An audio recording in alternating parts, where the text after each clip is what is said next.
দুনিয়ার ব্যাপারে বুঝেন, আরো দেখেন, আরো ভাবেন, একজন একজন করে ভাবেন। দুনিয়া আরো যদি সাজান, খোদার কসম ক্ষণিকের ক্ষণিকের ক্ষণিকের অল্প সময়ের দুনিয়া চমৎকার সাজাইয়াও তৃপ্ত হইতে পারবেন না, তৃপ্ত হইতে পারবেন। এবছর চমৎকার রং দিছেন বিল্ডিং এ, 2 বছরের মাথাত বিভিন্ন খান দিয়া চামড়া উঠিয়া এটা আবার যে সেই, ঠিক কিনা বলেন? তা আবার রং দাও।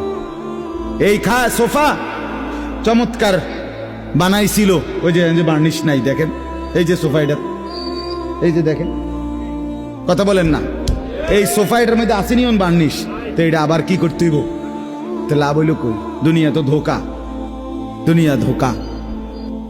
এই সৌন্দর্যময় চেহারা নারী 30 বছরের ব্যবধানে উনি বুড়ি, আর কেউ ফিররা সেদিকে ফিরা সেফও হালায় না।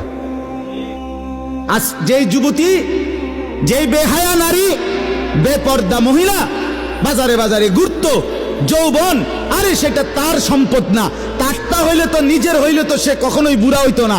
আল্লাহ তাআলা বলছে, আমি যখন যৌবন শেষ করে দিলাম, তো এখন আর কোন পুরুষ তার দিকে ফিররা থুতুও বালায় না। দুনিয়া